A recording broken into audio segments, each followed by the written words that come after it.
Jaj. Pomodil som si celú nohu. No, vidíte, to je to celé červené. Poď tak, svinia. Takže čaute, dneska sme na pumptracku. Som tu s Maťom. A ideme natočiť Game of Scoot.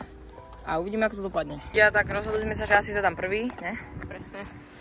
A zadávam asi heel whip z hentoho konca na začiatok. Taká klasička.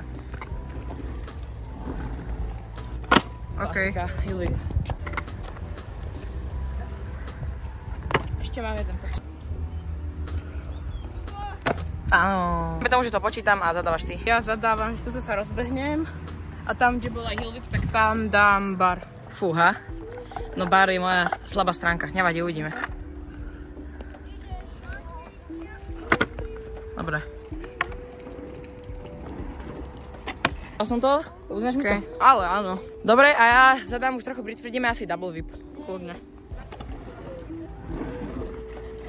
Je tam. Keďže toto je jeho asi prvý double whip, tak je to na jednu, to uznám. Skoro, ešte jeden pokus. Poď.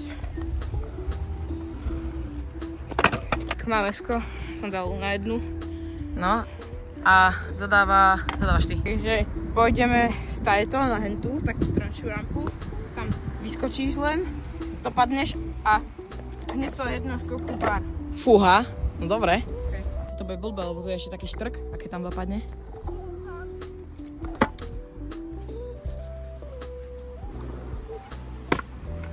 Uznáš mi to? Ale hej.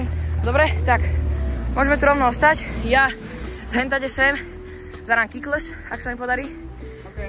Môžeme ísť na to. Kickless som nedal, takže zadávam Maťo. Dáme z hentade, tam kde sme robili aj double whip, aj heel, dáme stade downside.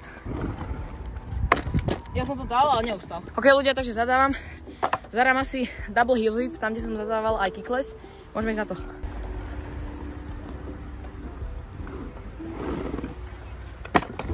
Jaj.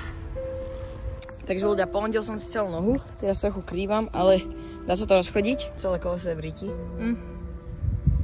Dnes to už asi 3-krát stalo. Aha, boli to jak svinia tá noha, kámo. No, vidíte, to je to celé červené. Nemyslím si, že to je zlomené, lebo dá sa s tým hýbať, ale boli to jak svinia. Prišiel som len tak domov. Musím teraz kaskať na jednu nohu. Neviem, či to je zlomené, dúfam fakt, že nie. Idem si lahnúť, niečo si na to natrem a keď tak budem updateovať, či to je zlomené, či to je v pohode, alebo či to je vyklbené. To zatiaľ sa majte. Čaute.